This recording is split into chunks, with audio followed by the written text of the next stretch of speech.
Hello everyone, কেমন আছো সবাই? আশা করি অনেক ভালো আছো আর আমিও ভালো আছি। আজকে আমি যাচ্ছি মায়ের বাড়ি, তবে আজকে নয়, আমি গিয়েছিলাম 13ই জুন। তো তোমরা আমার শর্ট ভিডিও দেখেছিলে, বাট লং ভিডিও আমি আপলোড করতে সময়ই পাইনি। না মানে বাড়ি এসে সময় পেয়েছিলাম, ওখানে তো সময় পাইনি, কারণ সময় পেলেও আমার কাছে ফোন ছিল না, কারণ তোমাদের দাদাভাইয়ের কাছে ফোনটা ছিল।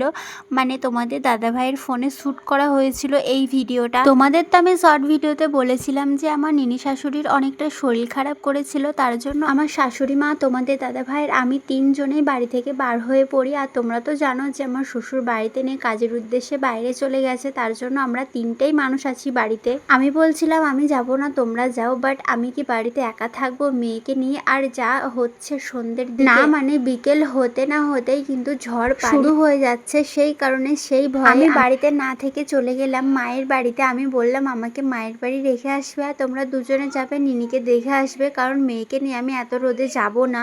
আর মায়ের বাড়ি গিয়েছে এতটা মানে সমস্যার সম্মুখীন হতে হবে আমি কখনোই ভাবতে পারিনি, মানে আমার ভাবনার বাইরে, সত্যি বলছি তোমাদের। আমি তো যখন যাচ্ছিলাম মায়ের বাড়ি তখন তো মা জানতোই না যে আমি বাড়িতে আসছি। আমি, আমার শাশুড়ি মা, তোমাদের দাদাভাই, আমরা তিনজন যাচ্ছি মায়ের বাড়িতে। মানে আমাকে রেখে তারপর তো নিনি শাশুড়ি বাড়িতে যাবে, ওখানে খাওয়া দাওয়া করবে, তারপর তো বার হবে। আমি তো একটা কল করেও বলতে পারিনি যে মা যাচ্ছি আমি আজকে, কারণ দুদিন আগে আমার রিচার্জ শেষ হয়ে গিয়েছিল, আর তোমাদের দাদা ভাইয়েরও রিচার্জ শেষ হয়ে গিয়েছিল, সেই কারণে আমাদের কোনো ফোন ছিল না যে আমি ফোন করে বলবো মা আমি যাচ্ছি। হঠাৎ করে গিয়ে মাকে তো সারপ্রাইজ দিয়ে দিলাম যে মা আমি চলে এসেছি, তুমি সারাদিন ফোন করনি বলে। না মানে আমার মায়ের ফোনেও রিচার্জ নেই, মানে একসাথে সবগুলো শেষ হয়ে গেছে। মাও সারাদিন ফোন করেনি, আর আমারও ফোন যায়নি মায়ের কাছে, সেই কারণে আমরা কিছুই জানি না। তার জন্য মাকে গিয়ে ফার্স্টেই বললাম যে মা দেখো তুমি ফোন করনি বলে আমি চলে এসেছি তোমাকে দেখতে। তোমাদের দাদাভাইয়ের ফোনে কোনো ভিডিও শ্যুট করা থাকলে আমার তো মনেই থাকে না যে আমি কোনো ভিডিও করেছি বা ভিডিও আছে আমার কাছে। এই যে দেখো না, এই লং ভিডিওটা তোমাদের দাদাভাইয়ের ফোনে ছিল, বাট আগেই দেওয়া হয়ে যেত, ভুলেই গিয়েছিলাম যে ভিডিও রয়েছে আমার একটা। এই যে আমরা রেডিমেডি হয়ে বার হয়ে পড়লাম, আর হ্যাঁ মেয়েকে নিয়ে আমি এই প্রথমবার বাইকে উঠছি না, এর আগেও আমি উঠেছি। যখন ফার্স্ট বাইকে উঠেছিলাম তখন আমরা ফার্স্ট গিয়েছিলাম মেয়েকে নিয়ে কৃষ্ণনগর, আর আমি এই প্রথমবার মেয়েকে নিয়ে বাইকে উঠে ভিডিও শ্যুট করছি। মানে আমি এতটা রিস্ক নিতে চাই না, তার জন্য আমি করি না কখনো। আর আজকে যেহেতু রাস্তাটা পুরোই ফাঁকা ছিল, সেই জন্য আমি ভিডিওর ক্লিপস নিয়ে নিলাম। তোমাদের দাদাভাইয়ের সাথে আমি ফোনটা চাইলাম যে একটুখানি নেব ভিডিও, তো তুমি দাও আমাকে ফোনটা। তার জন্য ও আস্তে আস্তে গাড়ি চালাচ্ছিল আর আমি একটুখানি ভিডিওটা নিয়ে নিলাম।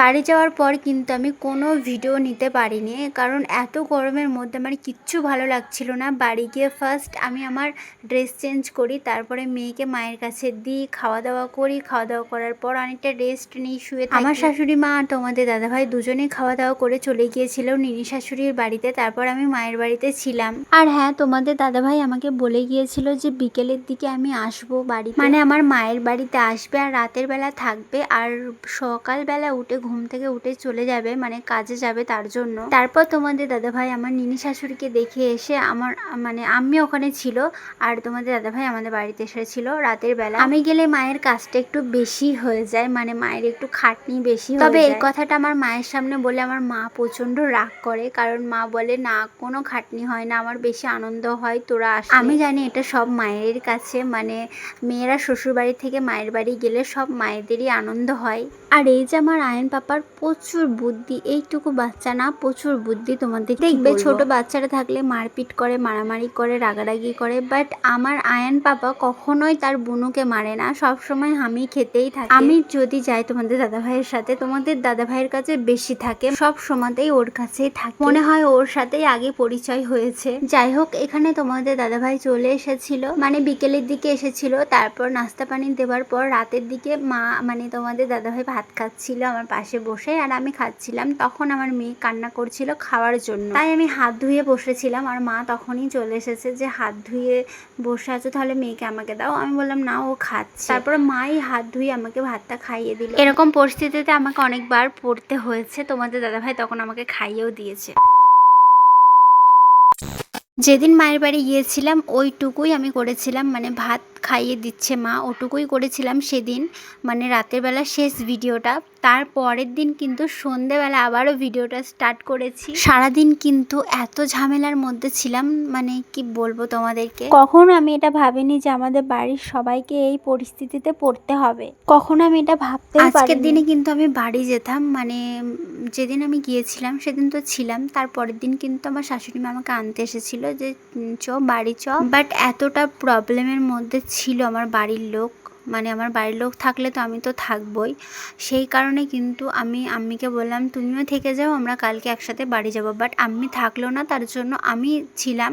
তারপরে তো তোমাদের দাদাভাই তো চলেই গিয়েছিল। তারপরের দিন আমি বললাম সকালের দিকে ও কাজে যাবে, সেদিনেই কিন্তু রাতের বেলাতে ও এসেছিল, কারণ আমাদের বাড়ি থেকে সবাই ওকে ফোন করেছে যে তোমাকে আসতেই হবে। তোমাদের দাদাভাই কাজ থেকে বাড়ি এসে খাওয়া দাওয়া করার পর তারপর আমাদের বাড়িতে এসেছিল। আর এখানে আম্মুটাও চলে এসেছে, মানে আমার আম্মুটাও চলে এসেছে। আর এই যে আব্বুর সাথে কত আদর খাচ্ছে। 14ই জুন আমার সারা জীবন মনে থাকবে, সত্যি বলছি। এত হার্ট পেয়েছি, এত কষ্ট পেয়েছি, শুধু আমি না, আমার পুরো ফ্যামিলি। আর সব থেকে বেশি কষ্ট পেয়েছে আমার মা আর আমার ভাই। আমার ভাই যতক্ষণ না খুশি হবে এই বিষয় নিয়ে আমি কোনো কথা বলবো না সোশ্যাল মিডিয়াতে। আমি তোমাদের কথা দিচ্ছি, প্রমিস করছি আমি তোমাদের, আমার ভাই যেদিন অনেক খুশি থাকবে, মানে খুশি থাকবে, সেদিন আমি তোমাদের সব কিছু শেয়ার করব।